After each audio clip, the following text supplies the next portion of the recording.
वरचा एकदम वरचा वरचा हा त्याच्या शेजारचा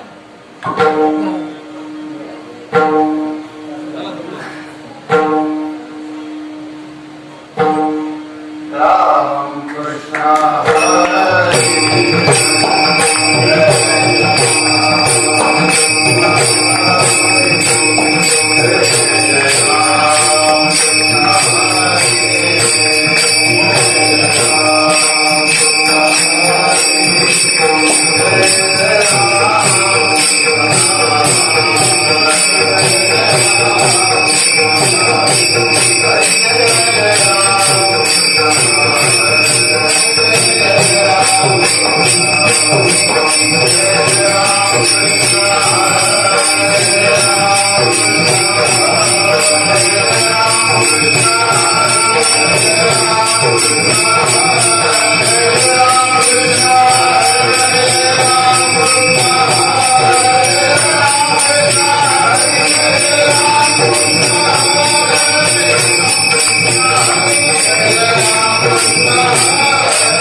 Hare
Hare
समाधिस्थमूर्तिं भजे ज्ञानदेवं नमो सद्गुरु कृपया ज्ञानदीपा नमो सद्गुरु सच्चिदानंदरूपा नमो सद्गुरु भक्तकल्याणमूर्ती नमो सद्गुरु भास्करा पूर्ण कीर्ती सेवेला सेवन लादो तुमच्या लादो निज चरणा अहो स्वामी कृपया देवा यावरी न करावा वेरू संपाद्य ज्ञान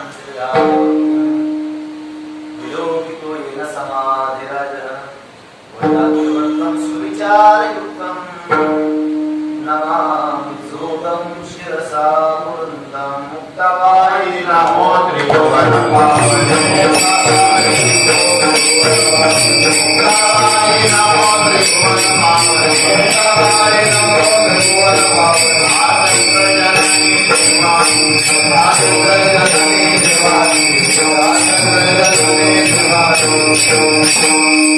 श्रोते आणि पाहते चतुर विनोदी दुष्टिते सोहंभावी पूर्ण ज्ञाते या सकळांते विनवनी करा विठ्ठल स्मरण.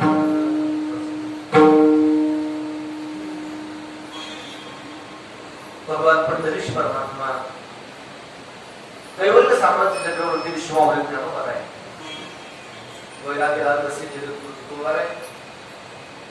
स्वानंद सुटणे वर्ष सद्गुरु जोग महाराज आणि आदिशक्ती भगवती मुक्ताई माता यांच्या चरणावरी कीर्तनरूपी सेवा समर्पित करण्यासाठी घेतलेला साधकांचा मैदान योग्यांची माऊली ज्ञानी यांचे राजे असणारे विश्वमौली ज्ञानोबा यांचा 4 चरणांचा चौकडीचा म्हणजे 4x4चा आणि आपापल्या क्षेत्रामध्ये त्यांनी शिखर गाठलंय अशी दिग्गज मंडळी.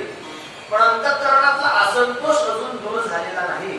त्यांच्या अंतःकरणातला असंतोष दूर करून त्यांना भवसागर करून जाण्याचा सगळ्यात सोपा मार्ग सांगणारा हा मंत्र आपल्या समोर शिवसेनेत उपस्थित केला आहे.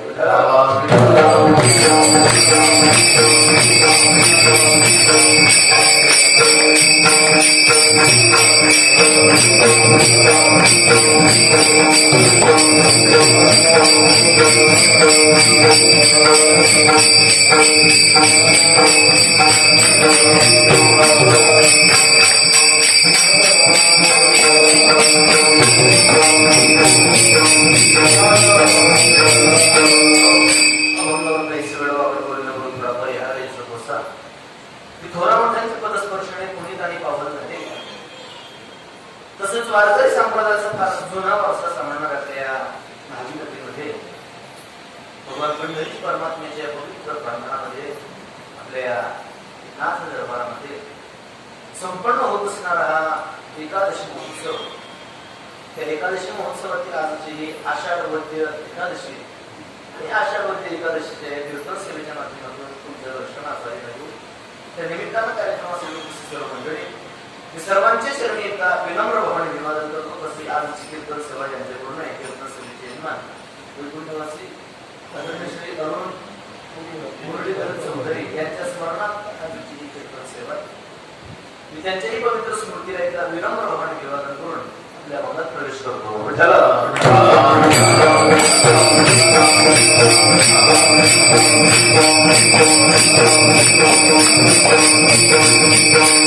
विष्णुमाऊली ज्ञानोबा यांचा अभंग आपण सेवेत विचारात घेतलाय.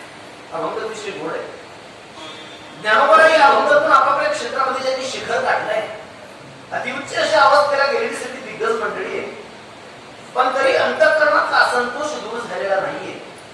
त्यांच्या अंतःकरणातला असंतोष दूर व्हावा आणि भवसागर तरुण जाण्याकरता त्यांना सोपी पायवाट आपण निर्माण करून द्यावी म्हणून ज्ञानोबा त्यांना सोपा मार्ग सांगतात. खरा भगवत भक्त जो असतो, खरा म्हणाला खरा भगवत भक्त जो असतो त्याच्या अंतःकरणामध्ये नेहमी एकच विचार असतो की भगवान परमात्म्याने आपल्यावर प्रसन्न झालं पाहिजे. भगवंताला प्रसन्न करून घेण्याकरता त्याचा सगळा खटाटोप चालू असतो. या जोड्या ठरलेले गुरु शिष्य, पती पत्नी, नोकर मालक, देवभक्त, जो सत्शिष्य आहे ना, पहिली जोडी सांगतो गुरु शिष्याची, जो सत्शिष्य आहे त्याच्या अंतःकरणामध्ये नेहमी एकच विचार असतो की आपल्या गुरु महाराजांनी आपल्यावर प्रसन्न राहिलं पाहिजे, संतुष्ट राहिलं पाहिजे. जी पतिव्रता माऊली असते तिच्या अंतःकरणामध्ये सुद्धा नेहमी एकच विचार असतो की आपल्या मालकाने आपल्यावर प्रसन्न राहिलं पाहिजे. जो नोकर आहे, जो दास आहे, त्याच्या अंतःकरणामध्ये एकच विचार, आपल्या मालकाने आपल्यावर प्रसन्न झालं पाहिजे, त्याने संतुष्ट राहिलं पाहिजे. तसा जो खरा भक्त असतो त्याच्या अंतःकरणामध्ये नेहमी एकच विचार असतो की भगवान श्रीहरी परमात्म्याने आपल्यावर प्रसन्न झालं पाहिजे, नारायणाने आपल्यावर कृपा केली पाहिजे. आणि नारायण कधी कृपा करेल म्हणून सार्थ त्याचं अंतःकरण हे द्रवत असतं. महाराष्ट्राच्या भागात सांगतात काही उद्धार पावेल नारायणाची कृपा संपादन करून घेण्याकरता त्याच्या जीवनातला हा सगळा अट्टहास असतो. खरं म्हणजे भगवत भक्ताचं परमार्थात पदार्पण करण्याचं एकमेव कारण हेच आहे की आपण भगवान परमात्मा प्रसन्न करून घ्यावं आणि भगवंताच्या प्रसन्नतेला आपण भवसागर करून जावं. कारण स्वतःच्या हिमतीनं भवसागर करून जाणार महाराज म्हणतात जवळजवळ 99.9 श्लोकांकरता अवघड आहे. तुमची आपली गोष्ट सोडा. जगद्गुरु तुकोबा म्हणतात ब्रह्मादी देवांना सुद्धा स्वतःच्या सामर्थ्यानं भवसागर करून जाणं नाही शक्य. करिता विचार तो हा दृढ संसार ब्रह्मादिका पार उल्लंघवे सामर्थ्य. उल्लंघवे शब्द आहे, आपण जर त्याचा विग्रह केला तर न उल्लंघवे, ब्रह्मादी देवांना सुद्धा तो उल्लंघून जाता येत नाही असा हा भवसागर, अशी भवनदी मायानदी ही विस्तर आहे. आणि म्हणून स्वतःच्या हिमतीने माणूस जेवढा सुटण्याचा तिथून प्रयत्न करतो ना, तुकोबा म्हणतात सुटायचा काही करीतो उपाय तो हे देखील पाय दोरी. समजा एखाद्या दोऱ्याचा गुंताळा असू द्या, तो दोऱ्याचा गुंताळा गुतांगुत दोऱ्याची झालेली आपण तो काढण्याकरता, तो सोडण्याकरता त्याला आधी ओढाताण करतो. ओढाताण केल्यानंतर काय होतं, तो दोरा सुटतो का अधिक गुंततो, तो अधिक गुंतला जातो. तसं भवसागरातून निघण्याचा माणूस जेवढा अधिक प्रयत्न करतो स्वतःच्या हिमतीने, जेवढा अधिक प्रयत्न करतो तेव्हा तो आत खेचला जातो. ती दलदल म्हणतात, मी काही पाहिलं नाही अजून, सांगतात दलदल मध्ये जर माणूस फसला आणि त्याच्यातून बाहेर निघण्याकरता तो जेवढे प्रयत्न करतो तेवढा आत खेचला जातो. ही मायानदी दलदली सारखीच आहे. तिचा माणूस जेवढा सुटण्याचा प्रयत्न करतो ना तेवढा आत खेचला जातो. ज्ञानोबाची ओळख सांगतो, माऊली म्हणतात या भवसागर तरुण जाण्याचा एक नवलाव, एक नवलाव येत म्हणजे या भवसागराच्या तरुण जाण्याचा नवलाव ज्ञानोबा सांगतात. आश्चर्याची गोष्ट माऊली सांगतात, एक नवलाव जो जो कीजे तरणो पाव तो होय अपावो ऐका. जो तरणो पाव कीजे तो अपाव होय. ज्ञानोबा म्हणतात भवसागर तरुण जाण्याचा आपण जेवढा काही उपाय करतो ते सगळे उपाय हे अपाय होत असतात. स्वतःच्या हिमतीने माणूस भवसागर तरुण जात नाही. ज्ञानोबा म्हणतात निघाले बरेच, स्वतःच्या हिमतीने भवसागर तरुण जाण्याचा बऱ्याच लोकांनी प्रयत्न केला, पण माऊली म्हणतात की असे बुडाले की बुडाले तयाचा बुड ना मारत. ते असे बुडाले की पुन्हा प्रसिद्धी झोतात आलेच नाही. एकी स्वयंबुद्धीच्या बाहेर रिकाली तयाची शुद्धीची नाही, एकी जाणीवेच्या लोही गर्वेची. ज्ञानोबा म्हणतात इतर साधनांच्या अभिमानाने काही लोक भवसागर तरुण जाण्याकरता निघाले निघाले, पण ते असे उडाले की त्यांचा मिस कॉलही नाही, त्यांचा मेसेजही नाही. बरं आपण इकडून त्यांना कॉल करावं तर ते रेंज मध्ये नाही.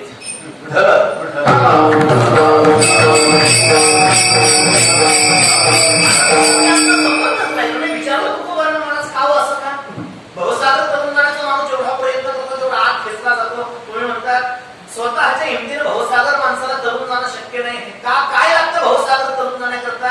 ज्ञानोबा आहे, जगद्गुरु तुकोबा आहे, स्वतःच्या हिमतीने भवसागर तरुण जाण्याकरता काय लागतं ते लागणारी युक्ती. मला म्हणतात तिथं बळ पाहिजे. बळ कशाचं? वैराग्याचं बळ पाहिजे. वैराग्याचं नुसतं वैराग्य नकोय, त्याच्या जोडीला विवेक पाहिजे. विवेकासहित वैराग्याचे बळ धगधगीत ज्वाळ अग्नी जैसा.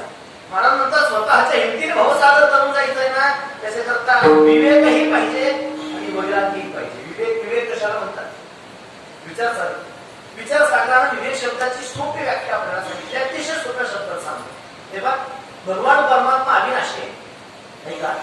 भगवान परमात्मा अविनाशी आहे आणि परमात्म्याला सोडून संपूर्ण जग हे विनाशी आहे असा अंतःकरणाचा ठाम निश्चय करून परमात्म्याच्या प्राप्ती करता जगातल्या सगळ्या गोष्टींचा त्याग करणं याला विवेक म्हणतात. परमात्म्याच्या प्राप्ती करता सगळ्या गोष्टींचा त्याग करणं याला विवेक म्हणतात.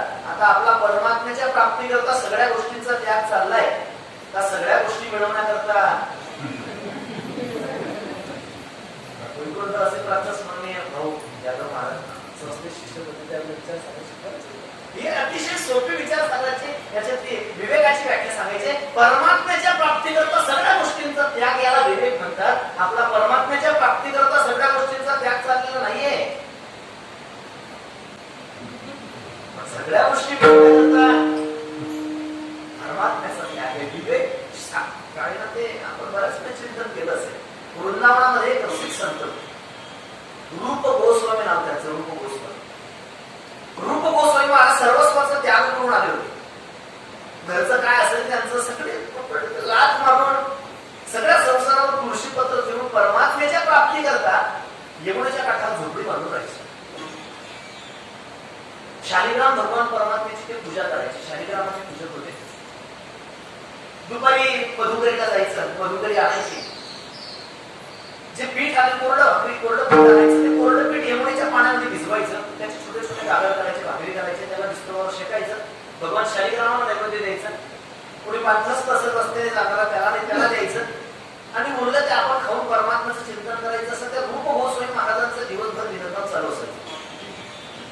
एक दिवशी मधुकरीला गेले आणि मधुकरीला गेल्यानंतर त्यांना मधुकरीमध्ये एक आजीबाईने पीठ वाढलं.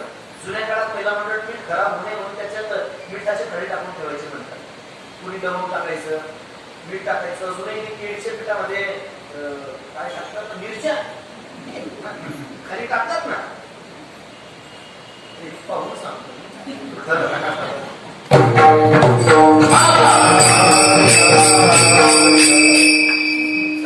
ते खराब होणे म्हणून कुणी आजीबाईने त्याच्यामध्ये पीठ टाकले, मीठ टाकलेलं होतं. रूप गोस्वामी महाराजांनी ती मधुकरी स्वीकारली, आपल्या आश्रमात आले. यमुनेच्या पाण्यामध्ये त्यांनी ते पीठ भिजवलं, त्याच्या छोट्या छोट्या भाकरी केल्या.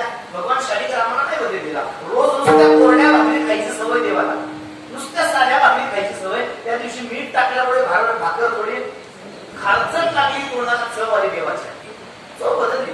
दुसऱ्या दिवशी रूप गोस्वामी महाराज मधुकरीला जायला निघाले आणि मधुकरीला जायला निघाल्यानंतर त्यांच्या झोपडीतून आवाज आला, रूप गोस्वामी महाराज निघलं तिकडे हेडफोन पाहिलं, काही दिसे ना. पुन्हा आवाज आला, रूप अरे मी बोलतोय. भगवान शालिग्राम बोलत होते. रूप गोस्वामी महाराज जवळ गेले, हात जोडले आणि देवाला विचारलं, काय हो देवा, मधुकरीला चाललायस? रूप गोस्वामी महाराज म्हटले, हो देवा, जरी झाला संन्यासी माध्यम नसते तेव्हा संन्यासी जरी झाला तरी 11 वाजता 11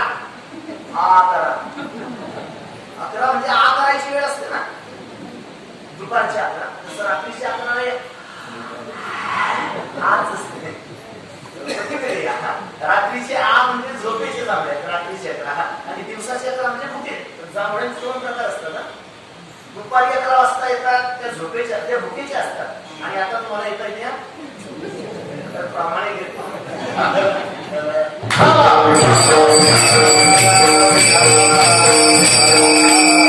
लागेल, जा ना, हो बरे जा, मी जाऊ नको असं म्हणत नाही, पण एक काम करशील का? बोला ना देवा. भगवान शालिग्राम रूप गोस्वामी महाराजांना सांगतायत, रूप अरे आज येताना मधुकरीमध्ये थोडं रूप वांशिक करतो. खूप शब्द रूप गोस्वामी महाराजांनी ऐका आणि देवावर चौथाने सांगितलं, देवा तू म्हणजे कशा करता नाही रे, रोज नुसत्या कोरड्या भाकरी खाऊन जरा पोट कडक झालं. एका दिवशी तुपाचं मोहन असलं ना, मोहन माहिती ना, एका दिवशी तुपाचं मोहन असले थोडं बरं असतं. खूप शब्द रूप गोस्वामी महाराजांचा कानावर पडला आणि रूप गोस्वामी महाराज देवाला म्हणतात, देवा तुझं काय असेल नसेल ते सगळं सामान आवर आणि आताच्या आता माझ्या झोपडीतून काढता पाहिजे, चालता हो. भगवान शालिग्राम थरथर कापायला लागले. काय कशा करता असं म्हणतोय. रूप गोस्वामी महाराज म्हणतात, देवा ज्या तुझ्या प्राप्ती करता मी सगळ्या गोष्टी त्यागून आलो, त्या सगळ्या गोष्टी तुम्हाला पुन्हा मिळवायला जातोय. आज खूप सांगतोय, उद्या म्हणशील दूध आण, परवा म्हणशील दही आण, हे आमच्याकडे मिळणार नाही. ज्याच्याकडे तुला मिळत असेल तिथं चाल. आम्ही तुझ्या प्राप्ती करता जीवनातल्या सगळ्या गोष्टी त्यागून इथे यमुनेच्या काठावर राहतोय आणि त्याच गोष्टी पुन्हा तुम्हाला मिळवण्याकरता प्रवृत्त करतोय. देवा जमणार नाही. भगवान शालिग्राम थरथर कापतात आणि विनवणी करतायत रूप गोस्वामी महाराजांना, रोज अरे रोज देतो तशा कोरड्या भाकरी सुद्धा देऊ नको, पण मला तुझ्या झोपडीतून जायला सांगू नको.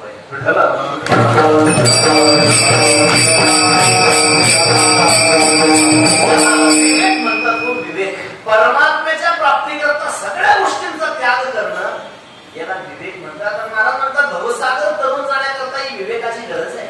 नुसतं विवेक असून चालत नाही, ते विवेकासोबत गरज वैराग्याची. विवेकासहित वैराग्याचे बळ धगधगीत ज्वाळ अग्नी जैसा भवसागर तरुण जाण्याकरता विवेक लागतो, वैराग्य लागतो. थोडी माफी मागून बोलतो, आता विवेक वैराग्याचं दर्शनच होत नाही.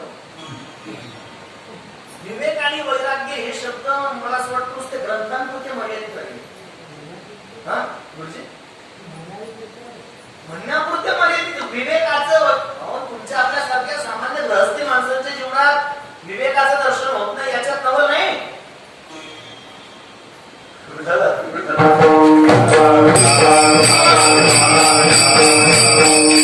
विवेक वैराग्य कुणाजवळ नसल्या कारणाने माणसाला स्वतःच्या हिमतीने भवसागर तरुण जाणार जवळजवळ अवघड गोष्ट आहे. म्हणून पहिला मार्ग भवसागर तरुण जाण्याचा सगळ्यांकरता बंद आहे. मग महाराजांना विचारतो, महाराज का आम्हाला जर भवसागर तरुण पलीकडे जायचं असेल तर आमच्याकरता दुसरा कुठलाच मार्ग नाही का? एकदा तरी कशाला काळजी करताय? भवसागर तरता काय करी तसा चिंता, पहिलं उभा टाका कटी कर ठेवणी त्याचे पायी घाला. मला म्हणतात भवसागर तरुण जायचंय ना, म्हणते हो. पहिला मार्ग तुमच्याकरता बंद आहे ना, म्हणजे हो. मग एक मार्ग आहे कोणता? आपल्याला पोहता येत नाही ना, मग ज्याला पोहता येतं त्याच्या कासेला लागा. आपल्याला पोहता येत नाही ना, मग ज्या आणि तरुण पलीकडे जायचंय, मग ज्याला पोहता येतं त्याच्या कासेला लागा ना. लोकांनी विचारलं कोणाच्या कासेला? महाराज म्हणतात त्या परमात्म्याकडे जा. भवसागर तरुण येण्याकरता जगामध्ये तो परमात्मा एकटा समर्थ आहे. तुम्ही त्याची शरणागती करा, त्याला आवडेल तसं वागा, तुम्हाला भवसागर तारून नेईल. लोक म्हणजे महाराज एखादा बायपास नाही का? बायपास माहिती ना? बायपास म्हणजे गावातली वाहतूक लागू नये, गावातली ट्रॅफिक लागू नये म्हणून एक बाह्यवळण असतं, बाह्यवळणाचा रस्ता.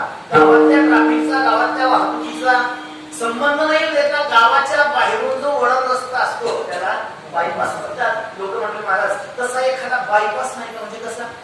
देवाचा आणि आमचा संबंध न येऊ देता, देवाचा आणि आमचा संबंध नाही येऊ देता आम्ही भवसागर करून जो लोकांना देवाकडे जायला वेळ नाही. लोकांना देवाकडे जायला वेळच नाही. 2-4 वर्षापूर्वी मी आमच्या गावात एका जणाला म्हटलं काका चलता पंढरपूरला, म्हणजे आता म्हणण्यासारखं काय राहिलं नाही. चला आम्ही जग गेलो यावेळेस. मी म्हटलो तिथे म्हटलं तुमच्या सगळ्यांच्या आशीर्वादाने जगद्गुरु तुकोबारायांकडून दर्शनाचा परमात्म्याच्या योगाला तुकोबारायांची सेवा पंढरीत घडली. सगळ्यांचा नमस्कार सांगून आलो. आता काही म्हणण्यासारखं राहिलं नाही. तुम्ही चला असं तिथे 2-4 वर्षापूर्वी त्यांना म्हटलं काका येता का पंढरपूर? काकान कमरेवर हात ठेवलं. काका म्हणे पाऊस नाही पाणी नाही काय मरायला येता पंढरपूर? म्हटलं नकाय. दुसऱ्या वर्षी वारीला जायची आधी पेरणी झाली. मी पुन्हा म्हटलं काका यंदा येता पंढरपूर? काका म्हणजे यंदा मरायला वेळ नाही. काय येतात? पहिल्या वर्षी म्हणतो मरायला येतो, आता म्हणतो मरायला. लोकांना देवाकडे जायला वेळच नाहीये. हे लोक महाराजांना म्हणजे महाराज तुम्ही म्हणताय परमात्म्याकडे जा आणि परमात्मा भवसागर देवाचा आणि आमचा संबंध नाही येऊ देता एखाद्या बायपास सांगा, दुसरं काहीतरी मार्ग सांगा. महाराज म्हणतात दुसरा मार्गच नाही. प्रमाण आहे पंढरीपूर म्हणतात तुझा ऐसा नाही कोणी, जोया काढी भया कोणी, करा म्हणून हा विचार खालीचा. महाराज म्हणतात तुझा ऐसा नाही कोणी. महाराज म्हणतात परमात्म्या वाचून भवसागर काढून येणारा या जगामध्ये दुसरं कोणीही समर्थ नाही. जर भवसागर करून जायचंय तर परमात्म्याचीच शरणागती करावी लागेल. लोक म्हणले महाराज आम्ही जर परमात्म्याकडे गेलो तर परमात्मा आम्हाला भवसागर तारून देईल का? महाराज म्हणतात फुकट नाही तारून येणार. त्याच्याकरता देवाला जसं आवडतं तसं तुम्हाला वागावं लागेल. कारण व्यवहार आहे, व्यवहार असा आहे. एखाद्या व्यक्तीकडून जर आपल्याला काही काम काढून घ्यायचं असेल, एखाद्या व्यक्तीकडून काही काम करून घ्यायचं असेल तर त्याला जसं आवडतं तसं आपण वागलं. ज्याच्याकडून आपल्याला काम करून घ्यायचंय त्याला जसं आवडतं तसं आपल्याला वागावं लागतं ना. व्यवहाराचं उदाहरण सांगू.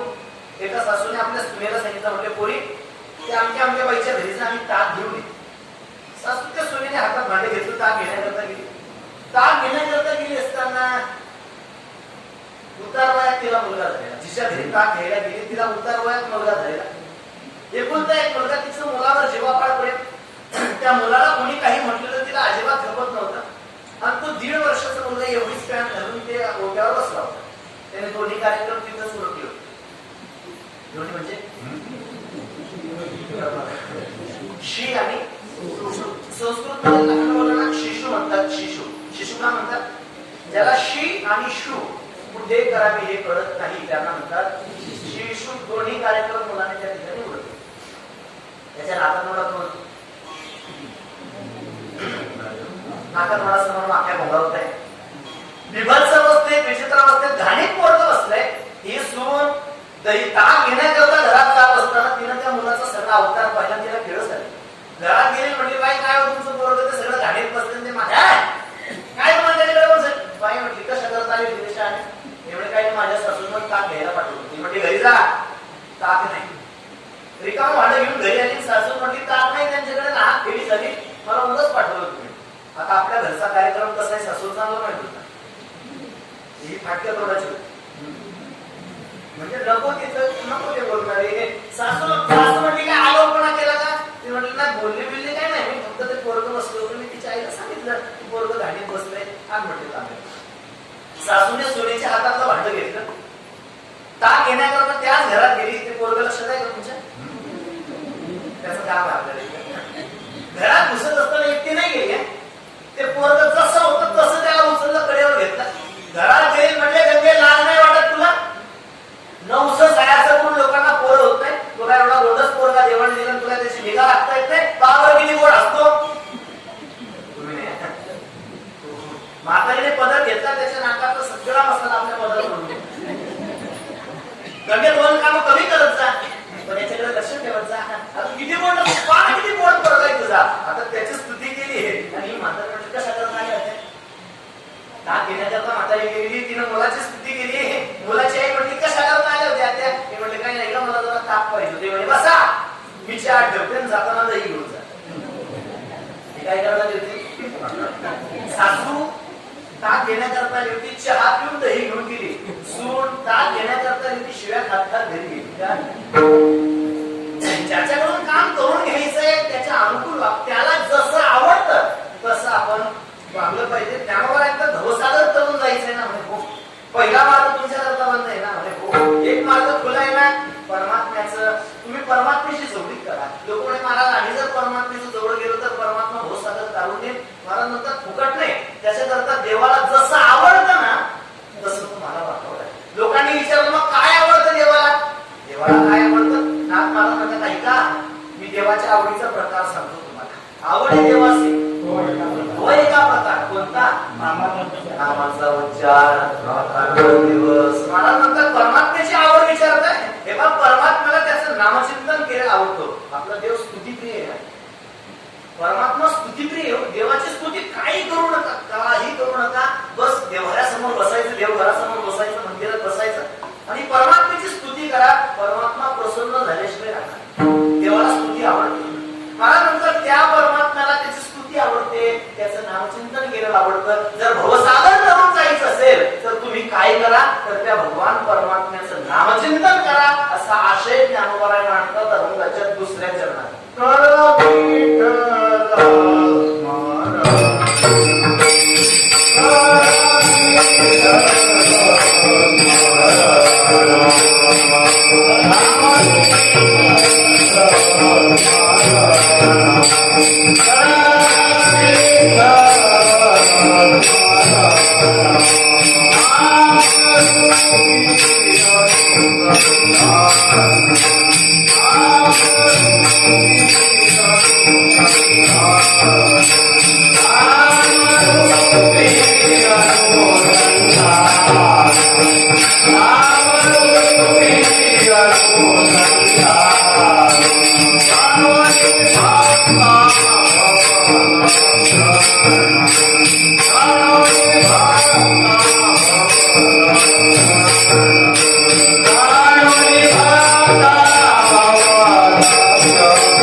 सामान्य स्तरातली मंडळी नव्हती. आपापल्या क्षेत्रामध्ये ज्यांनी शिखर गाठलंय, आपापल्या क्षेत्रामध्ये ज्यांनी उंची गाठली अशी दिग्गज मंडळी त्या ठिकाणी होती. त्या सगळ्यांनी ज्ञानोबांना प्रश्न केला, माऊली तुम्ही विठ्ठल स्मरण करा असं म्हणताय, पण नेमकं कोणी कोणी करायचं? तुम्ही करा विठ्ठल स्मरण असं सांगताय, पण विठ्ठल स्मरण कुणी कुणी करायचं ते तरी सांगा ना. मग कुणी कुणी करायचं? ज्ञानोबाने त्यांची यादी देतात पहिल्या चरणात. राधे धोते आणि पादे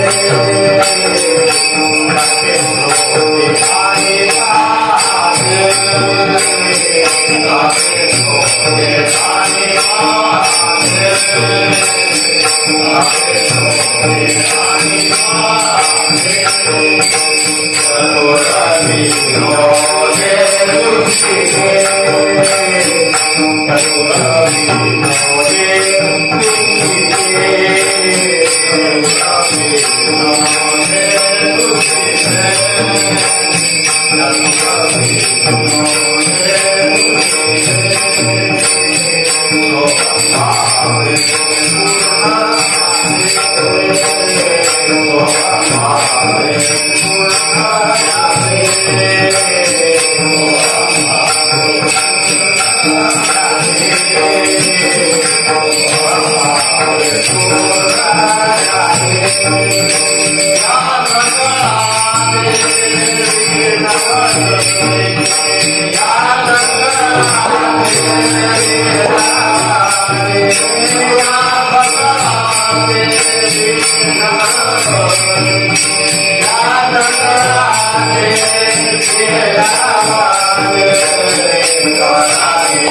आपला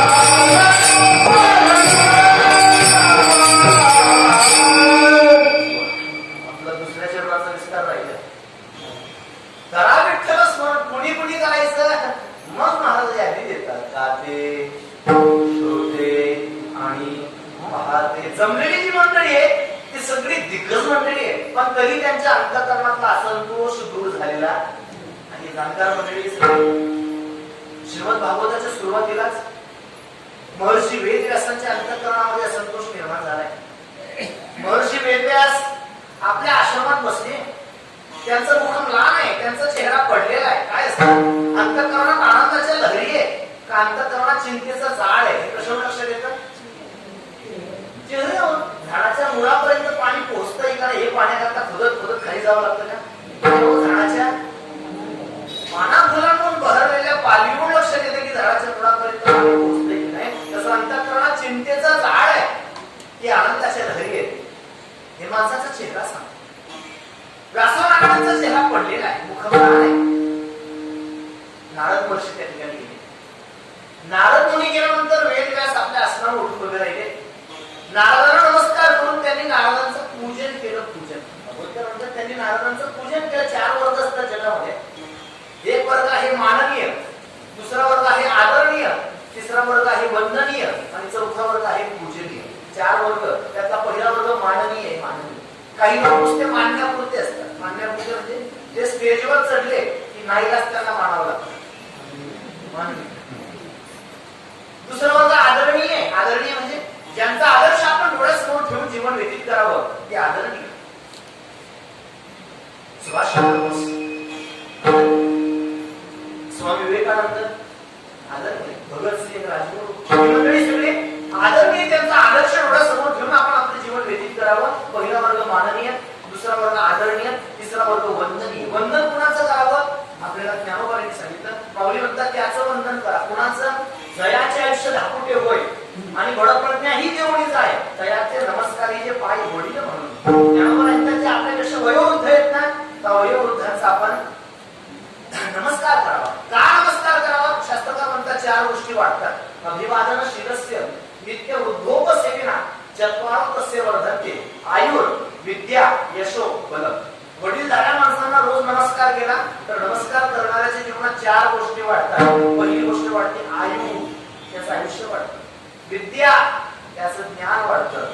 यश, त्याची कीर्ती वाढते आणि बळ, त्याची ताकद वाढते. म्हणून वडील झाल्या माणसांना, ज्येष्ठ माणसांना नमस्कार करावा. ज्ञानोबांचा एक वर्ग वंदनीय, एक वर्ग माननीय, दुसरा आदरणीय, तिसरा वंदनीय, चौथा वर्ग मला सांगायचा आहे पूजनीय. पूजन ऐका. पूजन हे माणसाच्या आकाराचं होत नसतं. पूजन माणसाच्या क्षेत्रफळाचं होत नसतं. पूजन होतं ते माणसाच्या ज्ञानाचं, माणसाच्या आचाराचं. माणूस पूजनीय नाही हो. जगात माणूस पूजनीय नाही, त्याच्या ठिकाणी असलेलं ज्ञान पूजन. माणूस पूजनीय नाही, त्याच्या ठिकाणचं ज्ञान पूजन आहे. ज्ञानाची पूजा होते जगात. त्यांची जुनी कृतज्ञता म्हणजे दृष्टांत सांगायची. माणूस पूजनीय नाही, त्याच्या ठिकाणचं ज्ञान पूजनीय असतं. काय झालं? एका माणसाचा बोरवेलचा व्यवसाय होता. त्याचं बोरवेलचं मशीन बिघडलं. मशीन बिघडल्यानंतर ते मशीन दुरुस्त करणारा इंजिनियर पुण्यात, त्याने फोन केला आणि सांगितलं साहेब असं मशीन बिघडलं हो, तुम्ही जर मार्गदर्शन करा. त्यांनी बरंच तिकडनं मार्गदर्शन केलं. तासभर वेळ गेला पण मशीन काही दुरुस्त होईना. याने साहेबांना विनंती केली. म्हणजे 75 वर्षाचा झटपट म्हातारा अनुभव आहे त्या क्षेत्रातला. त्यांनी बरंच मार्गदर्शन फोनवर केलं पण मशीन काही दुरुस्त होईना. त्या माणसाने सांगितलं साहेब जर तुम्ही एकदा आपल्या साईटवर येऊन ते मशीन पाहून गेला तर फार बरं होईल. साहेबांनी सांगितलं मी येणार, मी तुझ्या साईटवर येणार, पण मला मी आल्यानंतर मशीन दुरुस्त हो तर न हो, मी यायच्या आधी माझी फी 10,000 रुपये तुला माझ्या खात्यावर टाकावी लागेल. तुम्हाला हरकत नाही? माझ्या प्रवासात हा हरकत नाही हो, हरकत नाही. गरजवंताला थोडी का नसते, थोडी असते.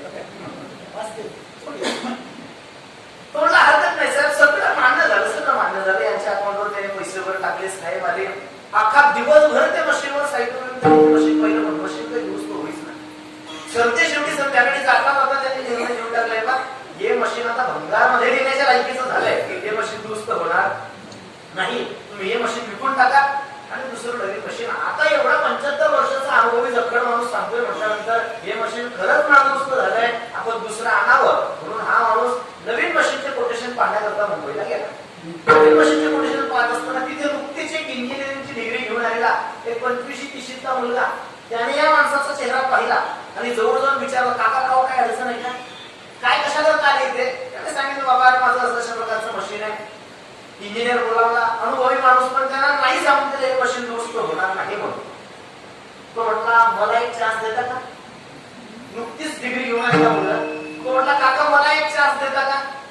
तो माणूस म्हणे, अरे अख्खा आयुष्याच्या माणसाने अशा घातलं त्याला जमणार नाही, तू 2-3 वर फिरणार.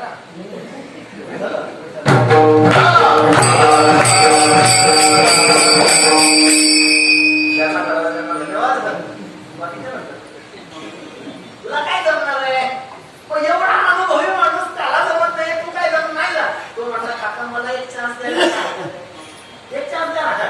बरं मी काही तुमच्याकडे देव मागत नाही, मशीन दुरुस्त झालं तुम्हाला देव वाटलं तर द्या, वेगळा प्रवास तुमच्या सोबत द्या. त्या माणसाने विचार केला, बुडत्याला गाडीचा हातच नाही, त्याला बसवलं, गाडीचा हात आपल्या साईडवर, मशीन दाखवलं, म्हटले मला यादी करून दे, तुला काय साहित्य लागते. तो म्हणे, काय नाही हो, आपल्याला फक्त एक हातोडी द्या. हा म्हटलं, हातोडा पाहिजे का हातोडी पाहिजे? नाही नाही, हातोडी द्या, हातोडी. त्याने हातोडी घेतली. हातोडी घेतल्यानंतर मशीन जवळ गेला आणि मशीनवर त्याने 3 ठोके मारले. एका जागेवर त्याने मशीनवर 3 ठोके मारले आणि त्याला सांगितलं, आता तुम्ही मशीन सुरू करा. 3 ठोके मारले त्याने, मशीन सुरू करायला सांगितलं. आश्चर्य हो, याने स्विच ऑन करताच मशीन सुरू झालं. या माणसाचा विश्वासच बसेना. तो म्हणे, एवढा म्हातारा अनुभवी माणूस सांगतोय मशीन भंगारमध्ये देऊन टाका, आणि या पोराने मशीन ज्याच्या आनंद, एवढा खर्च आपण हा होणारा खर्च आता वाचणार आहे, त्याला आनंद झाला. तो म्हणे, बाबा अरे चल ठीक आहे, मला खूप आनंद झाला, तू माझं मशीन दुरुस्त करून दिला, तुझी काय फी असेल ती सांग. तो म्हणे, काय नाही काका, फक्त एक 10,000 रुपये द्या. किती? 10,000 रुपये. तो माणूस थोडा आपल्या संप्रदायाशी निगडीत होता. तो म्हणे, का रे 3 आठवड्या मारायचे 10,000 रुपये? तो म्हणे, आमच्या संप्रदायात येऊन पहा, 8 दिवस मृदंगाचार्य मृदंगाला हातोड्या मारतात, 4,000च्या वर कोणी देत नाही, आणि तू 3 हातोड्या मारायचे 10,000 रुपये घेतो. अरे 3 रुपयात हातोड्या मारून देईल कोणी? तो म्हणे, काका मी हातोड्या मारायचे 10,000 रुपये घेत नाहीये, मी हातोड्या मारायचे 10,000 घेत नाही हो, हातोड्या मारायचे 3च रुपये द्या मला. हातोड्या मारायचे 3 रुपये, पण हातोडी कुठे मारायची? याचे 9,997 आणि हे 3 काढा.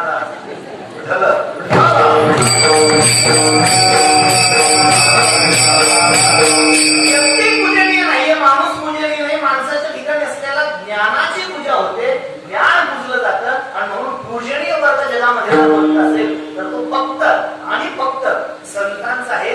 संत पूजनीय आहेत. नारद महर्षी गेले, व्यासनारायणांनी नारदांची फाद्य पूजा केली, नारद मुनींचं पूजन केलं. नारदांचं पूजन झाल्यानंतर नारदांना आसनस्थ केलंय, आणि नारद मुनींनी व्यासनारायणांना प्रश्न केला, महाराज का हो तुमचा चेहरा पडलाय, तुमच्या अंतःकरणात असंतोष दिसतोय, काय कारण? कशामुळे? व्यासनारायणांनी सांगितलं, महाराज एवढी ग्रंथ संपदा करून सुद्धा, एवढी ग्रंथरचना करून सुद्धा असंतोष दूर होत नाही. नारद मुनींनी त्यांना स्वस्वरूपाची आठवण करून दिली. नारद मुनी सांगतात, तुम्ही सामान्य नाहीत, तुम्ही साक्षात भगवान परमात्म्याचे अवतार, परमात्म्याचे तुम्ही अवतार आहात. बरं तुमची ग्रंथ संपदा साधी नाहीये ना. वेदाचं विभाजन कोणी केलं? वेद सुरुवातीला एकच होता, त्या वेदाचं विभाजन महाभारतासारख्या काव्याची, महाभारतासारख्या ग्रंथाची निर्मिती, महाभारत कुणी लिहिलं? कुणी लिहिलं? लिहिलं कोणी लिहिलं?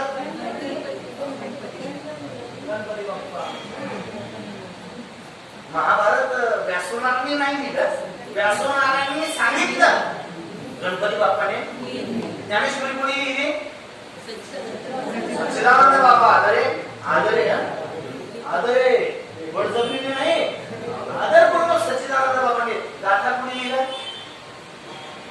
गाथा गोवाळ्यांच्या मुखारविंदातून अभंगगंगा वाहत होती, पण तिला शब्दबद्ध करण्याचं काम केलं संताजी महाराज जगणारे, सुकुंबरेकर संताजी महाराजांनी. तसं महाभारताची रचना व्यासनारायणांनी केली, लिहिण्याचं काम गणपती बाप्पाने केलं. मग व्यासनारायणांना नारद मुनी सांगताय, हो एवढ्या मोठमोठ्या ग्रंथाची निर्मिती कोणी केली? नारद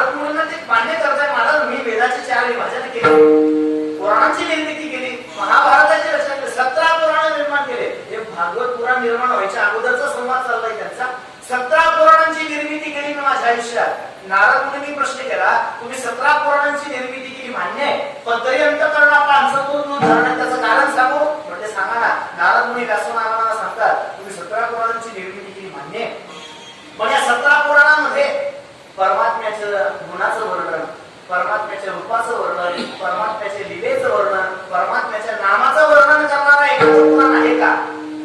मग त्यांनी नकार दिला. मग नारद मुनी सांगतात जेणेकरून परमात्म्याचं नामचिंतन तुमच्याकडून घडेल, परमात्म्याचे रूप नाम गुण कीर्ती लीला या तुमच्याकडून वाखाणल्या जातील, असं तुम्ही काहीतरी करा. मग त्यांनी 18वं पुराण श्रीमद महाभागवत पुराण त्याची निर्मिती केली आणि अंतःकरणातला असंतोष दूर झाला. व्यासनारायण सामान्य माणूस नाही, अतिशय शिखर त्यांनी आपल्या क्षेत्रामध्ये गाठलेलं, उंची गाठलेली, पण अंतःकरणास असंतोष दूर झाला नाही. तो असंतोष दूर करण्याकरता नारद मुनी सल्ला देतात. काय सल्ला देतात? तुम्ही परमात्म्याचं नामचिंतन होईल असं काहीतरी करा. तसं ज्ञानोबा आहे. ही सगळी मंडळी जी जमली आहे ती आपापल्या क्षेत्रातली अतिशय दिग्गज मंडळी आहे. त्यांच्या अंतःकरणातला असंतोष दूर करण्याकरता त्याला सांगतात तुम्ही सुद्धा करा विठ्ठल स्मरण, तुम्ही परमात्म्याचं स्मरण करा. कुणी कुणी करायचं? मग पहिलं ज्ञानोबाने सांगितलं. मौली म्हणतात गाते, गाते म्हणजे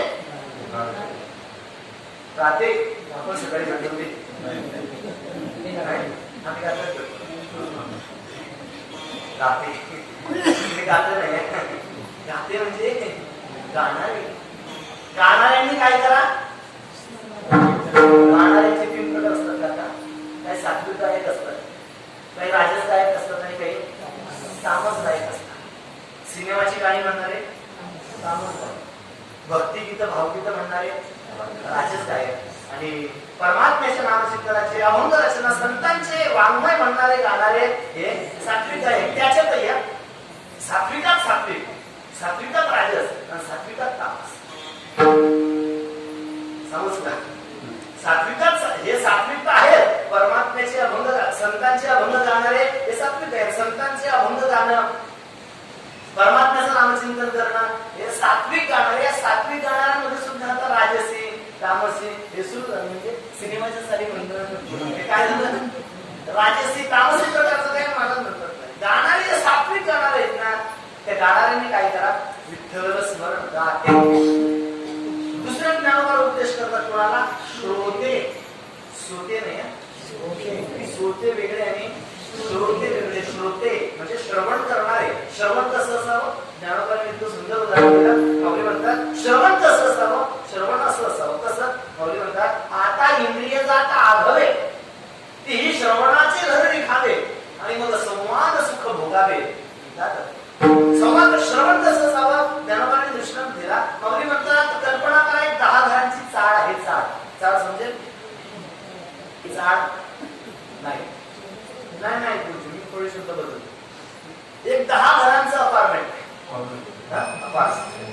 चाळी म्हणजे आडव्या असायच्या, अपार्टमेंट म्हणजे उभं झालं. खरं म्हणजे पूल बांधले पाहिजे, पूल बांधले पाहिजे. लोक भिंती मागत भिंती बांधायच्या मध्ये लागले. भिंती तोडण्याचे काम करतात. पूल जोडण्याचं काम करतो, भिंती तोडण्याचं काम करतात. चाळी आडव्या असायच्या, आता चाळीचं रूपांतर अपार्टमेंट मध्ये झालं. 10 घरांचं अपार्टमेंट आहे, 10 फ्लॅटचं अपार्टमेंट आहे. कल्पना करा त्या 10 फ्लॅटच्या अपार्टमेंट मध्ये एकाच घरामध्ये टीव्ही आहे, दूरदर्शन संच टीव्ही फक्त एकाच घरात आहे. एक दिवशी काय झालं? त्या टीव्हीवर अतिशय चांगला कार्यक्रम लागलाय. 10च्या 9 बाकीच्या 9 घरामध्ये टीव्ही नाहीये, एकाच घरामध्ये टीव्ही चांगला कार्यक्रम लागलाय आणि 9च्या 9 लोकांची जर ऐकण्याची इच्छा असेल तर त्यांनी काय करावं? सगळ्या 9च्या 9 घरातल्या लोकांची इच्छा असेल तर त्यांनी ज्या घरात टीव्ही आहे त्या घरामध्ये जाऊन बसावं. त्या घरात जाऊन बसले की त्यांना टीव्ही एकाच घरात सगळ्यांनी जाऊन बसलं पाहिजे. त्यावेळेला त्यांना व्यवस्थित तो कार्यक्रम पाहता येईल. त्यावर तसं श्रवण असतं. तसं आता इंद्रियचा आघवे तिची श्रवणाचे घर रिखावे. आपली तशी इंद्रिय ही जणू काही 10 घरांची चाळ आहे, 10 घरांचं अपार्टमेंट आहे. आपले 10 इंद्रिय हे 10 घरांचं अपार्टमेंट आहे. त्यापैकी ऐकण्याची व्यवस्था फक्त कानाच्याच घरात आहे. श्रवण क्षमता कानाच्या घरात आहे, ऐकण्याची व्यवस्था फक्त कानाच्या घरात आहे. आणि चांगलं ऐकायचं असेल तर काय करायचं? चांगलं ऐकायचं असेल ना तर ज्ञानोबा यांच्या सगळ्या इंद्रियांनी कानाच्या घरात जाऊन बसायचं. सोप्या भाषेत सांगतो, सर्वेंद्रियाचं कान करून ऐकणं त्याला श्रवण म्हणतात.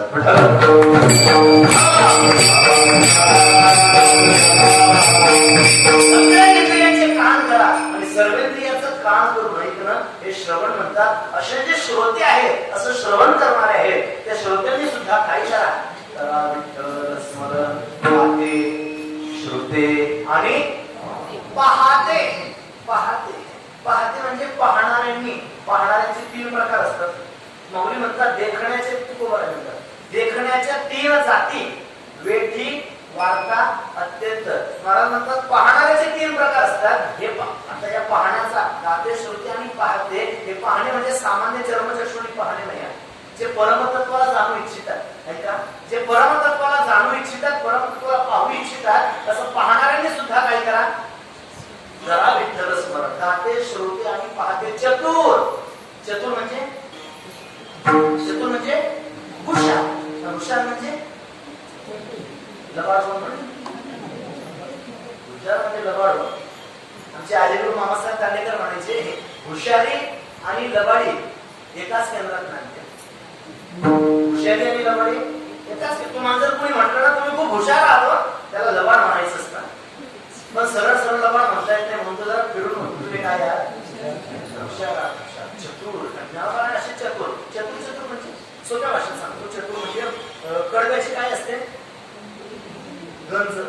गुळ का गुळ, गुळ का गुळ, गुळ. तो कडव्याचा गुळ आहे. त्या कडव्याच्या गुळातून पलीकडे जातो, पण अंगाला भान लागू देत नाही. हा चतुर. अंग शकतो, तर शेकोटीवर बसतो, अक्तीवर बसतो, पण अंगाला शेप लागून देत नाही. तो सगळं लांबून लांबून सांगता दुसऱ्याच्या डाळीवरचं रुमी खाणारा हा चतुर.